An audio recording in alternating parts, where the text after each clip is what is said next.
एवं श्रमिकों की आवास संबंधी समस्या के निराकरण हेतु हरिद्वार में 1.13 एकड़ भूमि पर रेंट बेस्ड एकोमोडेशन का निर्माण कार्य प्रारंभ किया गया है। आदरणीय अध्यक्ष जी, इस बजट में गरीब कल्याण हेतु कई महत्वपूर्ण वित्तीय प्रावधान किए गए हैं। यहाँ कुछ प्रमुख प्रावधानों की ओर ध्यान आकृष्ट किया जा रहा है। सामाजिक सुरक्षा के अंतर्गत विभिन्न पेंशन योजनाओं। अपने सभी सहयोगियों के साथ आप सभी का हृदय से स्वागत करता हूं। आज का दिन अत्यंत महत्वपूर्ण दिन है। देश की आबादी के सबसे बड़े राज्य के द्वारा देश के किसी भी राज्य का सबसे बड़ा बजट 2025-26 का आज विधानसभा में प्रस्तुत किया गया है। 2025-26 के इस बजट की कुछ महत्वपूर्ण बातें जो हाइलाइट्स हैं वो क्या हैं, उनके बारे में ही मैं अवगत कराने के लिए यहां पर आपके बीच में आया हूं। आप में से सभी और या ज्यादातर मीडिया से जुड़े हुए बंधुओं ने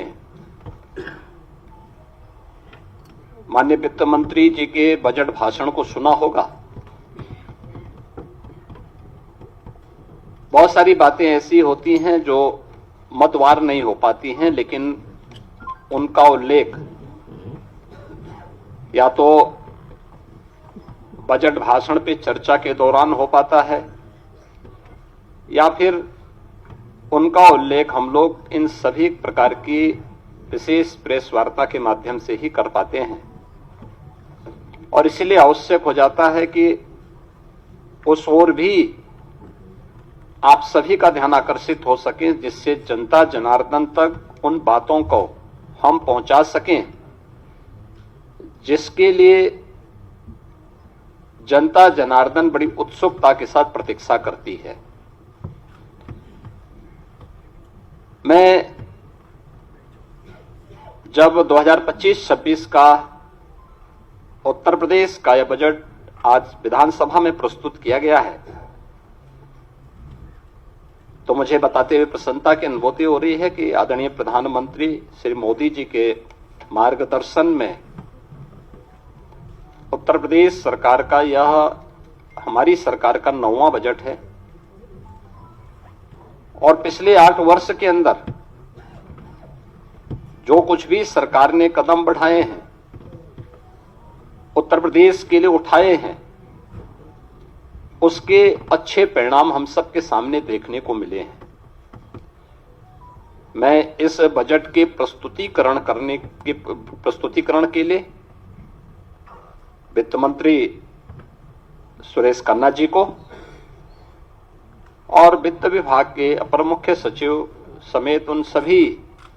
अधिकारी और कर्मचारियों को हृदय से धन्यवाद देना चाहूंगा जिन्होंने अथक परिश्रम से उत्तर प्रदेश की आशा और आकांक्षाओं के अनुरूप इस बजट को आज सदन के पटल पर प्रस्तुत किया है। यह वर्ष हमारे लिए बहुत महत्वपूर्ण है। देश के संविधान को लागू होने का यह अमृत महोत्सव वर्ष भी है और साथ साथ उत्तर प्रदेश की स्थापना का भी यह अमृत महोत्सव वर्ष है। ये दोनों कार्य जनवरी 1950 में हुए थे और इसलिए 75 वर्ष की शानदार यात्रा के साथ आगामी 25 वर्ष की हमारी क्या योजना हो सकती है, उसका एक रोड मैप तैयार करने के लिए यह बजट अत्यंत महत्वपूर्ण है। इस अवसर पर हम सब संविधान के शिल्पी बाबा साहब भीमराव अंबेडकर,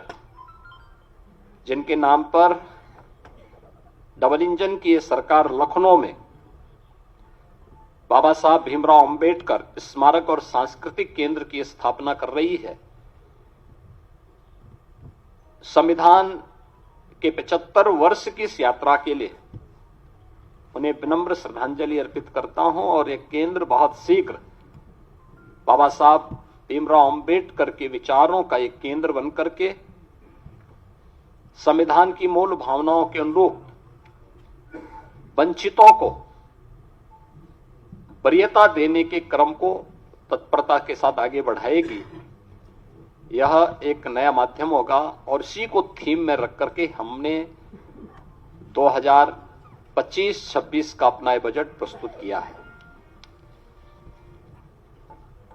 मुझे बताते हुए प्रसन्नता है कि पिछले जो बजट हम लोगों ने प्रस्तुत किए थे उन सब की अपनी एक थीम थी। 2017-18 का जो बजट था वह उत्तर प्रदेश के अन्नदाता किसानों को समर्पित था। अन्नदाता किसानों के हितों के लिए जो अनेक कदम सरकार ने उस समय उठाए थे, उनके ऋण माफी के कार्यक्रम रहे हों, उनकी फसल को प्रोक्योर करने के लिए प्रोक्योरमेंट सेंटर और एमएसपी का नाम उन तक पहुंचाने के कार्यक्रम रहे हों, चीनी मिलों के पुनरुद्धार के कार्यक्रम और वर्षों से लंबित गन्ना मूल्य के भुगतान को एक समयबद्ध तरीके से आगे बढ़ाने का कार्यक्रम रहा हो,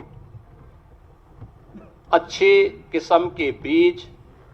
और सिंचाई के बेहतरीन सुविधा उन्हें उपलब्ध कराने का रहा हो, ये सब कार्य तत्परता के साथ इसके लिए कदम बढ़ाए गए। और आज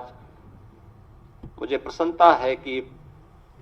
डबल इंजन की भारतीय जनता पार्टी की सरकार के द्वारा जो कदम 17-18 में उठाए गए, आज उसका परिणाम है उत्तर प्रदेश के किसानों की आमदनी को, जो 2017-18 के पहले आत्महत्या करने के लिए मजबूर होता था, आज उसको दोगुने से अधिक बढ़ाने में मदद मिली है। वर्ष 18-19 का जो बजट था वह बजट हम लोगों ने उत्तर प्रदेश के बीमारू राज्य से इसको उभारने के लिए इंफ्रास्ट्रक्चर और औद्योगिक विकास के लिए समर्पित किया था। आपने देखा होगा एक्सप्रेस वे में जो उत्तर प्रदेश की भागीदारी बहुत कम थी, आज गंगा एक्सप्रेस वे के पूर्ण होने के साथ ही उत्तर प्रदेश की भागीदारी देश के अंदर इंफ्रास्ट्रक्चर एक्सप्रेस वे में 55% से अधिक हो जाएगा। औद्योगिक विकास की दृष्टि से उत्तर प्रदेश का पहला इन्वेस्टर समिट भी हम लोगों ने 2018 में यहां पर संपन्न किया था और उस दृष्टि से 2018-19 का ये बजट हम लोगों ने प्रदेश की जनता को समर्पित किया था। वर्ष 19-20 का बजट प्रदेश में महिला सशक्तिकरण को समर्पित था, जिसमें हम लोगों ने प्रदेश की मातृशक्ति के उन्नयन के लिए अनेक योजनाएं चलाई थी, जिनमें सामूहिक विवाह, मुख्यमंत्री सामूहिक विवाह की योजना हो, मुख्यमंत्री कन्या सुमंगला की योजना हो, या उत्तर प्रदेश में मिशन शक्ति के कार्यक्रम के माध्यम से महिला सुरक्षा, महिला सम्मान और महिला स्वाभिमान, स्वावलंबन, इन कार्यक्रमों को प्राथमिकता के आधार पर आगे बढ़ाने के साथ ही उत्तर प्रदेश के पुलिस बल में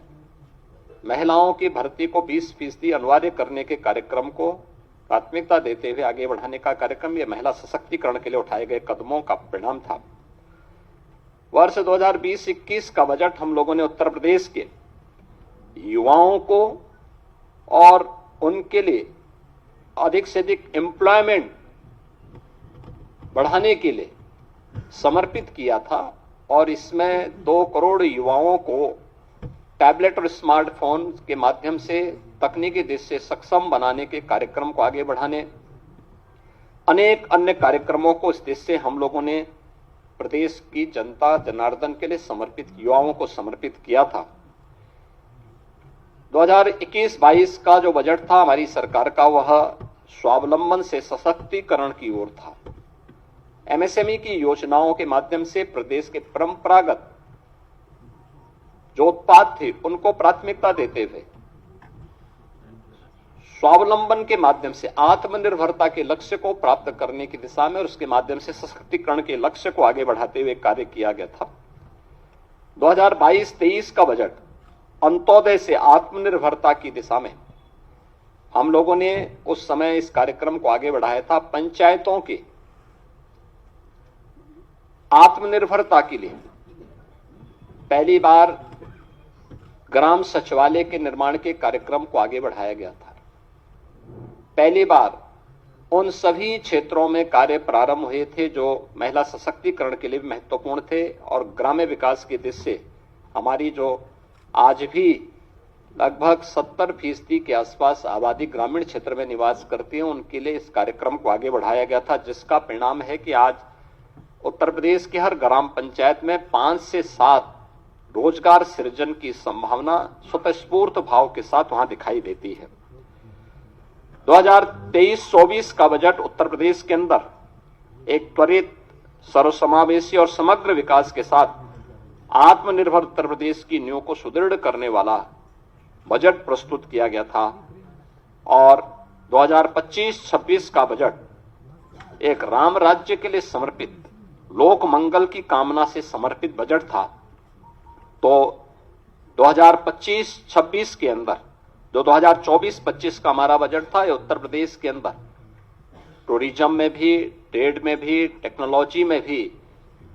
एक नए उछाल लाने वाला बजट था। पहली बार 65 करोड़ से अधिक पर्यटक उत्तर प्रदेश के अंदर आए। 14 लाख से अधिक इसमें विदेशी पर्यटक भी थे और पर्यटन में जो उत्तर प्रदेश पहले तीसरे नंबर पर था, वह उसने 2019 के बाद से जो गति पकड़ी वह नंबर 1 पर देश के अंदर आने में सफल हुआ है। और 2025-26 का जो बजट है, यह भारत की सनातन संस्कृति को समर्पित सर्वे भवन्तु सुखिनः की अवधारणा पर गरीब, अन्नदाता किसान, युवा, महिला के उत्थान को समर्पित है, जिसमें प्रधानमंत्री मोदी जी का विजन, जिसमें वंचित को वरेता, यानी वंचित को वरेता उसका एक थीम है, उसका केंद्रीय भाव है,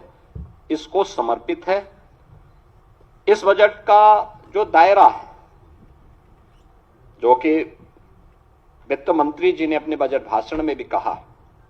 कि 8,08,736 करोड़ रुपये से अधिक का यह बजट है, जो 2024-25 की तुलना में 9.8% अधिक है। इसमें एक तरफ जो बजट का आकार में बढ़ोतरी ये राज्य के सामर्थ्य को प्रदर्शित करता है, तो दूसरी ओर यह बजट डबल इंजन सरकार की प्रतिबद्धता को भी दिखाता है। इस बजट में हमने 2,25,561 करोड़ 49 लाख रुपए कैपिटल एक्सपेंडिचर के लिए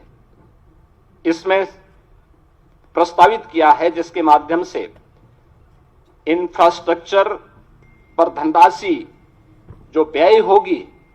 इससे अधिक रोजगार के सृजन इसके माध्यम से होंगे और यह अर्थव्यवस्था को सुदृढ़ करता है। हमने प्रदेश के अंदर 2017-18 में जब उत्तर प्रदेश की अर्थव्यवस्था, जो प्रदेश की कैसे हमने इसको बढ़ाने में सफलता प्राप्त की है, जो जीडीपी थी वह 12,89,000 करोड़ रुपए की थी, वह आज 24-25 में जो उसका अनुमान है वह 27,51,000 करोड़ रुपए होने का अनुमान वह है। और यह दिखाता है कि इसमें 3 वर्ष का कालखंड ऐसा था जब वैश्विक महामारी कोरोना जैसी त्रासदी का सामना करना पड़ा था, जो आर्थिक दृष्टि से अत्यंत पूरी दुनिया के लिए, केवल भारत के लिए नहीं या केवल यूपी के लिए नहीं, बल्कि पूरी दुनिया के लिए अत्यंत कठिन समय था। और आज उसी का परिणाम है कि 2016-17 में जिस उत्तर प्रदेश की अर्थव्यवस्था देश के अंदर 6ठी-7वीं अर्थव्यवस्था मानी जाती थी, आज उत्तर प्रदेश ने जो लंबी छलांग लगाई है, परिणाम है कि उत्तर प्रदेश आज देश का दूसरी बड़ी अर्थव्यवस्था के रूप में उभरा है। उत्तर प्रदेश के अंदर इसके लिए हमें रेवेन्यू लीकेजेज को समाप्त करने पड़े थे। टेक्नोलॉजी का अधिक से अत्यंत पूरी दुनिया के लिए, केवल भारत के लिए नहीं या केवल यूपी के लिए नहीं बल्कि पूरी दुनिया के लिए अत्यंत कठिन समय था। और आज उसी का परिणाम है कि 2016-17 में जिस उत्तर प्रदेश की अर्थव्यवस्था देश के अंदर छठी सातवीं अर्थव्यवस्था मानी जाती थी, आज उत्तर प्रदेश ने जो लंबी छलांग लगाई है, परिणाम है कि उत्तर प्रदेश आज देश का दूसरी बड़ी अर्थव्यवस्था के रूप में उभरा है। उत्तर प्रदेश के अंदर इसके लिए हमें रेवेन्यू लीकेजेज को समाप्त करने पड़े थे। टेक्नोलॉजी का अधिक से अधिक उपयोग किया गया था। हमें प्रदेश के अंदर राजस्व प्राप्ति के अपने नए साधन उपलब्ध करवाने पड़े थे। और मुझे बताते हुए प्रसन्नता है कि आज उत्तर प्रदेश ने जो कदम उठाए हैं 22-23 हो, 23-24 हो या 24-25 के दौरान देश के सभी राज्यों में उत्तर प्रदेश का अपना एक महत्वपूर्ण स्थान रहा है। और हम लोगों ने अपने राजस्व प्राप्ति करने के लिए जो कदम बढ़ाए हैं वह अत्यंत सराहनीय माने गए हैं पूरे देश के अंदर, और वित्तीय क्षेत्र के जानकारों ने उसकी सराहना भी की है। मुझे बताते हुए प्रसन्नता है कि आज का जो बजट प्रस्तुत किया गया है, यह बजट जो कुल राजकोषीय घाटा है वह सकल राज्य घरेलू उत्पाद का, यानी जो FRBM की जो लिमिट है रिजर्व बैंक ने घोषित की है 3% के अंदर, वह 2.97% है। और यह एक वित्तीय प्रबंधन की दृष्टि से एक बेहतरीन कदम माना जा सकता है। राज्य सरकार का बहुत व्यवस्थित वित्तीय प्रबंधन इसको मान सकते हैं। राजकोषीय अनुशासन का भी एक उत्कृष्ट उदाहरण ये अपने आप में है। मुझे ये बताते हुए प्रसन्नता है कि जो नीति आयोग के द्वारा राज्यों की राजकोषीय स्थिति के संबंध में जो उनकी रिपोर्ट आई है, उस रिपोर्ट के अनुसार भी उत्तर प्रदेश को फ्रंट रनर यानी अग्रणी राज्य के रूप श्रेणी में रखा गया है। ये पहली बार आया है। 2018-19 से 2022-23 की अवधि में जो प्रदेश का जो फिस्कल हेल्थ इंडेक्स है वह 8.9 अंकों में इसमें बढ़ोतरी हुई है। व्यय की गुणवत्ता में सुधार हुआ है। 18 में 13वीं अवधि में पूंजीगत जो व्यय था वह 8.8% से 19.3% के मध्य रहा है। और इस अवधि में यह अनुपात देश के प्रमुख राज्यों में औसत अनुपात से जो एवरेज रेशियो था उससे अधिक यूपी का रहा है। प्रदेश ने इस दौरान बेरोजगारी की दर को कम करने में सफलता प्राप्त की है और अत्यधिक रोजगार के सृजन करने में भी प्रदेश ने सफलता प्राप्त की है। उत्तर प्रदेश ने इस दौरान जो कदम बढ़ाए हैं, खासतौर पर अपने परंपरागत उत्पाद के लिए MSME सेक्टर पर वन डिस्ट्रिक्ट वन प्रोडक्ट ने पूरे देश के अंदर अपनी एक पहचान बनाई है। लगातार प्रयासों से प्रदेश ने पिछले 8 वर्षों में 45 लाख करोड़ रुपए के निवेश प्रस्ताव प्राप्त किए हैं, जिनमें से अब तक हम लोग 15 लाख करोड़ रुपए से अधिक के निवेश प्रस्ताव को जमीनी धरातल पर उतारने में हमें सफलता प्राप्त हुई है। और इसके माध्यम से हमने 60 लाख से अधिक उत्तर प्रदेश के युवाओं को सीधे नौकरी प्रदान करने में भी सफलता प्राप्त की है। हमने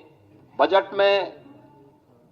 इस बार के बजट में 28,478 करोड़ और 31 लाख रुपए नई मदों के लिए हमने प्रावधानित किया है, जिसमें अवस्थापना विकास के लिए 1,79,131 करोड़ 4 लाख रुपए प्रस्तावित किया है, जो कुल बजट का 22% है। इसमें ऊर्जा क्षेत्र के लिए, सिंचाई के लिए, भारी और मध्यम उद्योग के लिए, नगर विकास के लिए, आवास एवं शहरी नियोजन के लिए और नागरिक उड्डयन के लिए यानी एयर कनेक्टिविटी को और बेहतर बनाने के लिए यह कदम बढ़ाए गए हैं।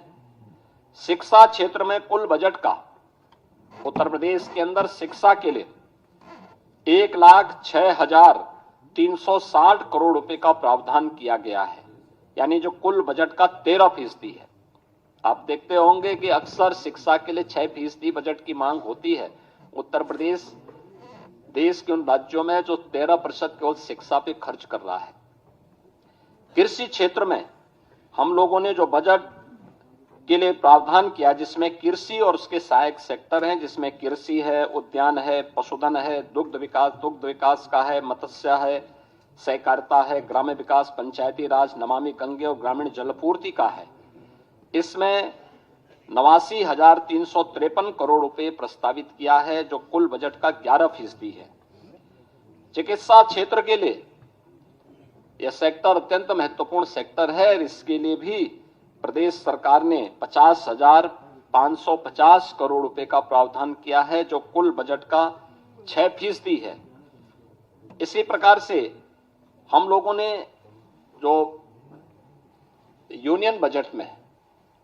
जो अभी केंद्रीय बजट जो देश की संसद में अभी पारित हुआ है, इसमें प्रत्येक जनपद में कैंसर डे केयर सेंटर की घोषणा की गई है और इसके लिए उत्तर प्रदेश सरकार ने अपने प्रस्ताव को भी किया है और बजट में हमने उसके लिए आवश्यक धनराशि की व्यवस्था भी की है कि जिससे हर एक जनपद में हम एक पहले ही फेज में कैंसर रोगियों के लिए डे केयर सेंटर की स्थापना करने की दिशा में कदम बढ़ा सकें। यह हम लोगों ने इस दिशा में आगे बढ़ाया है। मुझे बताते हुए प्रसन्नता है कि इस बजट में होमगार्ड, पीआरडी जवान, ग्राम चौकीदार, शिक्षा मित्र, बेसिक शिक्षा विभाग के अनुदेशक, आशा वर्कर, आंगनबाड़ी, एएनएम और संविदा से जुड़े हुए उन सभी कार्मिकों को जितने भी स्वच्छता के कार्यक्रम के साथ जुड़े हुए कार्मिक हैं, इन सभी कार्मिकों को हम लोगों ने अनिवार्य रूप से 5 लाख रुपए के आयुष्मान भारत का कवर हर वर्ष देने की एक बड़ी योजना को भी आज के इस बजट में उसका प्रावधान किया है और इसमें 5 लाख रुपए तक की उनको निःशुल्क स्वास्थ्य की सुविधा उत्तर प्रदेश में मुख्यमंत्री जन आरोग्य योजना के माध्यम से देने की घोषणा इसमें की गई है। मुझे बताते हुए प्रसन्नता है कि समाज कल्याण विभाग के लिए बजट में 35,863 करोड़ रुपए की व्यवस्था की गई है, जिसमें अनुसूचित जाति, जनजाति, पिछड़ा वर्ग, दिव्यांगजन सशक्तिकरण, महिला और बाल विकास के लिए यह धनराशि उपयोग में आएगी। छात्रवृत्ति के लिए 4,720 करोड़ रुपए की व्यवस्था की गई है और निर्धन व्यक्तियों की पुत्रियों की शादी के लिए 900 करोड़ रुपए की व्यवस्था और सामाजिक पेंशन के लिए जो व्यवस्था की जाती है उसमें 13,448 करोड़ रुपए का प्रावधान इसमें किया गया है। मित्रों, इंफ्रास्ट्रक्चर के लिए अब उत्तर प्रदेश अपने एक सुदृढ़ रेवेन्यू सरप्लस स्टेट के माध्यम से बीमारू राज्य नहीं है। डबल इंजन की सरकार ने 8 वर्ष में जो सामूहिक रूप से प्रयास आगे बढ़ाए थे, आज उसका परिणाम है कि हम भारत की डेवलपमेंट में ग्रोथ इंजन की भूमिका के रूप में एक प्रगतिशील राज्य के रूप में आगे बढ़े हैं। इस बार हमने बजट में 4 नए एक्सप्रेसवे की भी घोषणा की है, जिसमें आगरा लखनऊ एक्सप्रेसवे से गंगा एक्सप्रेसवे से आगरा लखनऊ एक्सप्रेसवे तक यानी बाया हरदोई फर्रुखाबाद तक, इसको हम लोगों ने एक तो इसके लिए बजट का प्रावधान किया है। दूसरा, गंगा एक्सप्रेसवे को प्रयागराज से मिर्जापुर, वाराणसी, चंदौली और पूर्वांचल एक्सप्रेसवे के साथ जोड़ते हुए फिर पूर्वांचल एक्सप्रेसवे को इसी मार्ग से ले जाते हुए शक्तिनगर सोनभद्र तक जोड़ने के लिए भी एक घोषणा इसके साथ हम लोगों ने की है, जिसमें बिंद एक्सप्रेसवे के रूप में हम इसको जोड़ने जा रहे हैं। गंगा एक्सप्रेसवे को मेरठ से हरिद्वार तक जोड़ने के लिए भी हम लोगों ने इसमें आज के इस बजट में इसके लिए धनराशि की व्यवस्था की है और गंगा एक्सप्रेसवे को ही हम लोगों ने बुंदेलखंड एक्सप्रेसवे के साथ जोड़ने के लिए भी धनराशि की व्यवस्था आज के इस बजट में प्रस्तावित की है। प्रयागराज में महाकुंभ के अवसर पर इस बार हमारे जो अनुभव रहे हैं उसको देखते हुए हम लोगों को ये अनुभव हुआ है कि वहां पे आवागमन को और सुगम बनाने के लिए 2 नए ब्रिजेज बनाने बहुत आवश्यक हैं। एक शास्त्री ब्रिज के साथ पैरेलल गंगा नदी के ऊपर और एक यमुना नदी के ऊपर जो नैनी में सिग्नेचर ब्रिज है उसके पैरेलल एक नए ब्रिज बनाने के लिए इसके लिए भी धनराशि की व्यवस्था हमने यहां पर की है। मुझे बताते हुए प्रसन्नता है कि मॉडर्न टेक्नोलॉजी में लखनऊ को आर्टिफिशियल इंटेलिजेंस के एक केंद्र के रूप में, एक हब के रूप में विकसित करने के लिए भी धनराशि की व्यवस्था यहां पर की गई है। इसके अलावा प्रदेश के अंदर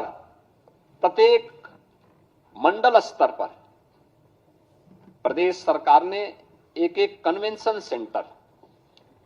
एक कन्वेंशन सेंटर जो भी हमारे बनेंगे जिसमें बड़े पैमाने पर हम लोग वहां के सार्वजनिक कार्यक्रमों को आयोजित कर सकेंगे, इनके निर्माण के लिए हम लोगों ने धनराशि का प्रावधान किया है। और ये सभी नगर निगमों में, खासतौर पर प्रदेश के अंदर सभी नगर निगमों में और खासतौर पर उन नगर जो हमारे कमिश्नरी हेडक्वार्टर हैं उन पर पहले चरण में हम इसको करने जा रहे हैं। प्रत्येक ग्राम पंचायत में एक उत्सव भवन बनाने के कार्यक्रम को भी बजट में प्रावधान किया गया, जिसमें शादी ब्याह के हैं, कोई मांगलिक कार्यक्रम है, कोई सार्वजनिक कार्यक्रम ग्राम पंचायत स्तर पर करने हो तो यह एक नई उपलब्धि ग्राम पंचायतों को उपलब्ध करवाई गई है। यह कार्यक्रम भी हम उसको आगे बढ़ाने के लिए इस कार्यक्रम को भी हम उसके साथ जोड़ने जा रहे हैं। इससे रोजगार का भी सृजन होगा और ग्राम पंचायत को उसी ग्राम पंचायत में तमाम प्रकार की सुविधाएं उसके माध्यम से मिलेंगी। मुझे बताते हुए प्रसन्नता है कि डबल इंजन सरकार के द्वारा प्रधानमंत्री मोदी जी के नेतृत्व में पिछले 8 वर्ष के अंदर प्रदेश के अंदर उठाए गए कदमों का परिणाम है कि उत्तर प्रदेश में 6 करोड़ लोगों को गरीबी रेखा से ऊपर उठकर के एक सामान्य जीवन यापन करने का एक सुगम मार्ग इस डबल इंजन सरकार ने प्रशस्त किया है। और इस बार गरीबी पर पूरी तरह उसका उन्मूलन करने के लिए सरकार ने जो यूनियन बजट में भी अभी हाल ही में जो बजट प्रस्तुत किया गया उस बजट की जो थीम है वह भी प्रधानमंत्री मोदी जी ने उसमें जो महत्वपूर्ण प्रावधान किए हैं वह वही एक की $5 ट्रिलियन की इकोनॉमी बनने के लिए भारत के लिए आवश्यक है कि वह जीरो पॉवर्टी के लक्ष्य को प्राप्त करे। और उत्तर प्रदेश देश की आबादी का सबसे बड़ा राज्य है, सबसे बड़ा चैलेंज हमारे सामने है। हमारा सर्वे लगभग पूरा हो चुका है और हमने बजट में उसके लिए प्रावधान किए हैं, दोनों प्रकार के प्रावधान किए हैं। एक, जिनके पास जो सुविधा नहीं है उन गरीबों को उन सुविधाओं के लिए, चाहे वह विभिन्न विभागों के साथ मिलकर के या फिर एक मुश्त उसको उस व्यवस्था के साथ जोड़ने के लिए, इसके लिए धनराशि की व्यवस्था जीरो पॉवर्टी को उस टारगेट को अचीव करने के लिए भी हम लोगों ने इस व्यवस्था में की है। और इसके लिए एक व्यवस्था दी गई है कि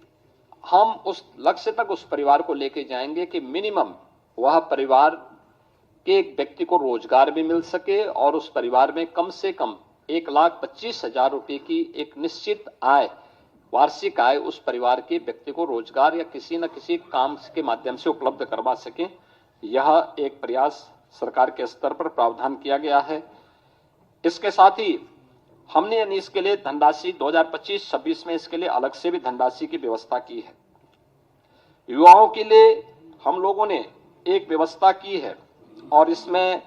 शिक्षा है, रोजगार है, उद्यमिता में सरकार की प्राथमिकता को आगे बढ़ाते हुए प्रदेश के हर जनपद में हम लोगों के द्वारा एक एक प्रावधान किया जा रहा है कि हर जनपद में हम एक डिस्ट्रिक्ट इकोनॉमिक जोन बना सकें, जो एक एम्प्लॉयमेंट जोन के रूप में कर सके। और ये एम्प्लॉयमेंट जोन भारत के, अखंड भारत के शिल्पी लौह पुरुष सरदार वल्लभ भाई पटेल के रूप में जाने जाएंगे, जो प्रदेश के युवाओं को उन्हीं के क्षेत्रों में वहीं पे रोजगार के साथ जोड़ने में भूमिका, और ये अलग अलग प्रकार के होंगे, खासतौर पर अलग अलग प्रकार के कार्यक्रमों के साथ जुड़ेंगे।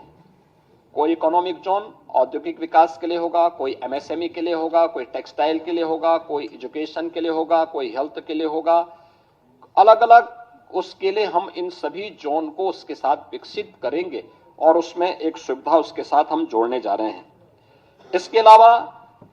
हम लोगों ने 10 जनपदों में इस बजट में एक प्रावधान किया है कि 10 जनपदों में हम लोग वस्त्र उद्योग के लिए, टेक्सटाइल पार्क के लिए निर्माण के कार्यक्रम को आगे बढ़ाएंगे। यह योजना हमारी समर्पित होगी संत कबीर के नाम पर। संत कबीर के नाम पर यह योजना उन जनपदों में वस्त्र उद्योग के लिए होगी। तो 2 जनपदों में राज्य सरकार 2 नए लेदर पार्क के निर्माण के कार्यक्रम को आगे बढ़ाएगी, जो योजना समर्पित होगी संत रविदास जी के नाम पे। इसके अलावा यह वर्ष समर्पित है पूर्व प्रधानमंत्री श्री अटल बिहारी वाजपेयी जी की जन्म शताब्दी वर्ष के लिए। प्रदेश के अंदर हम लोगों ने नगरीय क्षेत्रों में पुस्तकालयों के निर्माण के कार्यक्रम को, जो प्राथमिकता के आधार पर हम आगे बढ़ाने जा रहे हैं, उन कार्यक्रमों को इस बजट में हमने व्यवस्था भी की है। यह सभी अटल नगरीय क्षेत्रों में पुस्तकालय और उनके नाम पर ही ये डिजिटल लाइब्रेरी का निर्माण उन नगरीय क्षेत्रों में होने जा रहा है। इसके अलावा बजट में एक और चीज का प्रावधान किया गया है कि प्रदेश के अंदर आउटसोर्सिंग से जुड़े हुए जितने भी कार्मिक होंगे, उनके न्यूनतम मजदूरी को सुनिश्चित करने के लिए प्रदेश के अंदर हम लोगों ने एक व्यवस्था की है कि वह एक व्यवस्था के साथ हम लोग करने जा रहे हैं कि जिससे एक हम लोग प्रदेश के अंदर ही उस प्रकार की एक व्यवस्था करेंगे कि जिससे न्यूनतम पारिश्रमिक उन कार्मिकों को 16,000 से लेकर के 18,000 के दायरे में सीधे उनके अकाउंट में मिल सके। और इसके लिए एक निगम का गठन करने के बाद इस कार्यक्रम को सीधे राज्य सरकार अपने माध्यम से उसको संचालित करेगी। आउटसोर्सिंग की कोई भी कंपनी होगी, केवल सेवा के रूप में, आउटसोर्सर के रूप में जो शुल्क उसका होगा उसको राज्य सरकार अलग से अदा करेगी, लेकिन धनराशि ये पूरी की पूरी कार्मिक के खाते में जानी चाहिए। इस योजना के इसके साथ हम लोग जोड़ने जा रहे हैं। इसके अलावा मुख्यमंत्री युवा उद्यमी विकास अभियान, यह एक बड़ी योजना है और मुझे बताते हुए प्रसन्नता है कि अभी हाल ही में उत्तर प्रदेश स्थापना दिवस के अवसर पर हम लोगों ने इसको लॉन्च की थी। अभी 1 महीना भी इसका पूरा नहीं हुआ कि योजना की प्रगति और प्रोग्रेस से आप जान सकते हैं कि अभी 98,000 से अधिक युवाओं ने इसमें आवेदन किया है। 76,000 आवेदन बैंकों को प्रेषित किए जा चुके हैं। 16,000 मामलों में ऋण स्वीकृत हो चुके हैं। 6,000 ऋण वितरित भी किए जा चुके हैं। और आगामी वर्ष के लिए हम लोगों ने फिर से 1 लाख ऐसे युवा उद्यमी के लिए भी धनराशि की व्यवस्था राज्य के बजट में की है। 1,000 करोड़ रुपए की बजट की व्यवस्था इसके साथ हम लोगों ने की है। उत्तर प्रदेश वानिकी के क्षेत्र में हम लोगों ने काफी प्रगति की, यानी वन आच्छादन उत्तर प्रदेश के अंदर बढ़ा है। और वन आच्छादन बढ़ाने के जिस लक्ष्य को देश के अंदर जिन राज्यों ने सर्वाधिक प्रगति की है, पिछले 8 वर्ष में हमारी सरकार ने 210 करोड़ वृक्षारोपण के बृहद लक्ष्य को प्राप्त किया है। गत वर्ष देश के अंदर एक पेड़ मां के नाम, इस कार्यक्रम को भी हमने बहुत अच्छे ढंग से आगे बढ़ाया था, जिसमें 36 करोड़ से अधिक वृक्षारोपण के कार्यक्रम को हम लोगों ने आगे बढ़ाया। इस पे रिसर्च के लिए एक नए विश्वविद्यालय की स्थापना के लिए और साथ साथ वानिकी विश्वविद्यालय के साथ साथ वो औद्यानिक भी बन सके, यानी औद्यानिक उसको भी हम आगे प्रमोट कर सकें। इसके लिए एक विश्वविद्यालय के निर्माण के लिए भी हम लोगों ने धनराशि की व्यवस्था इसमें की है और यह कार्यक्रम अब तक आगे बढ़ने जा रहा है। खासतौर पर एक नया कार्यक्रम अन्नदाता किसानों के लिए जो हम करने जा रहे हैं, उन्नत किस्म का बीज उन्हें प्राप्त हो। यह लखनऊ में हम लोग उसे एक सीड पार्क का निर्माण करने जा रहे हैं। यह सीड पार्क भारत के पूर्व प्रधानमंत्री और किसानों के मसीहा चौधरी चरण सिंह जी के नाम पर समर्पित होगा और इसके लिए भी 250 करोड़ 251 करोड़ रुपए की व्यवस्था हम लोगों ने इस बजट में इसका प्रावधान किया है। अन्नदाता किसानों के लिए हम लोगों ने 26 जनपदों में यूपी एग्रीज के अंतर्गत 4000 करोड़ रुपए की निवेश करके कृषि क्षेत्र में क्रांतिकारी बदलाव लाने के लिए एक कार्यक्रम को आगे बढ़ाया है। ऐसे ही छाता की चीनी मिल को उसके क्षमता विस्तार के लिए धनराशि की व्यवस्था की है और पिपराइच की चीनी मिल के लिए भी वहां पे एक इंटीग्रेटेड शुगर कॉम्प्लेक्स में डिस्टिलरी के निर्माण के लिए भी धनराशि की व्यवस्था यहां पर की है। प्रदेश के अंदर हर जनपद की एक प्रमुख मंडी में पहले चरण में किसानों के लिए एक सेंटर यानी उनके लिए एक विश्रामालय और विश्रामालय के साथ साथ एक कैंटीन अन्नपूर्णा कैंटीन जो माता सबरी के नाम पर समर्पित होगा। तो इसके निर्माण के कार्यक्रम को भी हम लोगों ने इसमें व्यवस्था की है, जिसमें उन्हें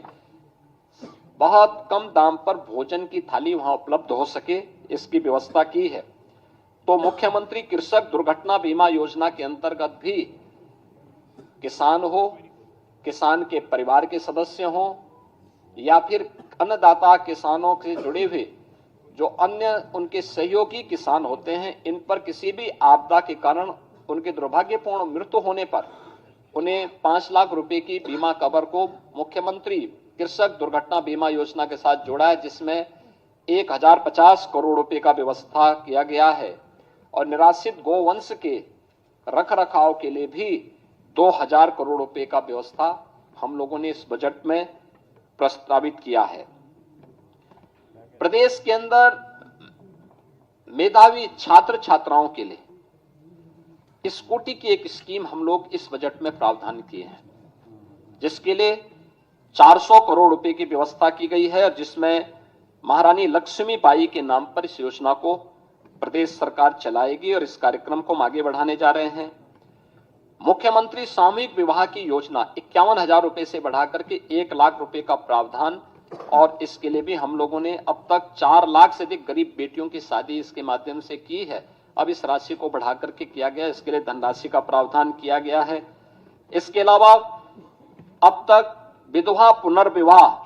में जो प्रोत्साहन राशि थी 11,000 थी और जो निराश्रित महिलाएं थी उनकी पुत्रियों के लिए जो सहायता दी जाती थी उसकी राशि 10,000 थी। अब इसको ही बदल करके हमने उसको 1-1 लाख कर दिया है। 1-1 लाख की राशि हम लोग विधवा विवाह के लिए यानी पुनर्विवाह के लिए और विधवा महिलाओं की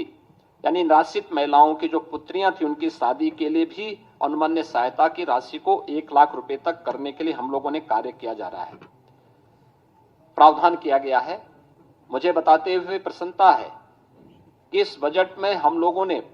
उत्तर प्रदेश के अंदर 7 जनपदों वाराणसी, मेरठ, प्रयागराज, गोरखपुर, कानपुर, झांसी, आगरा में श्रमजीवी महिलाओं के लिए यानी कामकाजी महिलाओं के लिए हॉस्टल बनाने के कार्यक्रम को भी इस बजट में प्रावधान किया है। यह योजना समर्पित होगी पुण्य श्लोका माता अहिल्याबाई होलकर के नाम पर। माता अहिल्याबाई होलकर का यह 300वां जन्म जयंती वर्ष है। उनकी स्मृति को नमन करते हुए योजना हम इसके साथ करने जा रहे हैं और इसके साथ ही आंगनबाड़ी कार्यकर्ती और सहायकों के अतिरिक्त मानदेय के लिए भी 971 करोड़ रुपए की व्यवस्था इस बजट में हम लोगों ने यहां पे प्रावधान किया है। आस्था को सम्मान देने के लिए भी प्रदेश सरकार ने इस बजट में काफी प्रावधान किए हैं और महाकुंभ की सफलता आप सबके सामने है। आपने आज कैट की रिपोर्ट को भी देखा होगा कि महाकुंभ के कारण इकोनॉमी में 3 लाख करोड़ रुपए से अधिक की वृद्धि की संभावना अभी से बताई गई है। और मुझे बताते हुए प्रसन्नता है कि इस आयोजन को आगे बढ़ाने के साथ साथ अयोध्या क्षेत्र के पर्यटन विकास के लिए 150 करोड़ रुपए, मथुरा वृंदावन के विकास के लिए 100 करोड़ रुपए की अतिरिक्त व्यवस्था का प्रावधान किया गया है। वृंदावन में श्री बांके बिहारी मंदिर के सुंदरीकरण और उसे कॉरिडोर के रूप में विकसित करने के लिए 150 करोड़ रुपए की व्यवस्था का प्रावधान किया गया है। मिर्जापुर में मां विंध्यवासिनी धाम और उससे जुड़े हुए त्रिकोण के विकास के लिए 200 करोड़ का विकास प्रस्तावित किया गया है। नैमिषारण्य में पर्यटन सुविधाओं के विकास के लिए 100 करोड़ रुपए का प्रावधान किया गया है। साथ साथ वहां पर वेद विज्ञान केंद्र के लिए भी 100 करोड़ रुपए की व्यवस्था का प्रावधान किया गया है। चित्रकूट में भी पर्यटन विकास के लिए 50 करोड़ रुपए का प्रावधान किया गया है। ये सभी कार्यक्रम हम लोगों ने इसके साथ जोड़े हैं और मुझे बताते हुए प्रसन्नता है कि आदरणीय प्रधानमंत्री जी के मार्गदर्शन में, उनके नेतृत्व में ये डबल इंजन की सरकार 5T पर, जो 5T का मंत्र प्रधानमंत्री मोदी जी का है, trade, tourism, technology, tradition and talent को मंत्र मान करके उत्तर प्रदेश आज अपनी लेबर फोर्स को इकोनॉमिक फोर्स के रूप में आगे बढ़ाने की दिशा में तेजी के साथ कदम बढ़ाया है। और मुझे प्रसन्नता है कि 2025-26 का जो हमारा ये बजट है, यह प्रधानमंत्री मोदी जी की विजन के अनुरूप अपने जो समयबद्ध कार्यक्रम रोड मैप हम लोगों ने तैयार किया है, $1 ट्रिलियन की इकोनॉमी को प्राप्त करने का, अब तक के हमारे जो टारगेट हैं वह समयबद्ध तरीके से आगे बढ़ रहे हैं। और मुझे पूरा विश्वास है कि 2025-26 में हमारे वित्त मंत्री श्री सुरेश कुमार खन्ना जी के द्वारा आज जो बजट भाषण प्रस्तुत किया गया है सदन के पटल पर, यह उसे समयबद्ध तरीके से अचीव करने में सफल होगा। मैं एक बार फिर से बजट को प्रस्तुत करने के लिए वित्त मंत्री जी का, अपर मुख्य सचिव वित्त और वित्त विभाग के सभी अधिकारियों का हृदय से धन्यवाद देता हूं। और मुझे पूरा विश्वास है कि हम समयबद्ध तरीके से इसको आगे बढ़ा करके उत्तर प्रदेश को देश की अर्थव्यवस्था के ग्रोथ इंजन के रूप में प्रस्तुत करने में सफल होंगे। बहुत बहुत धन्यवाद जी।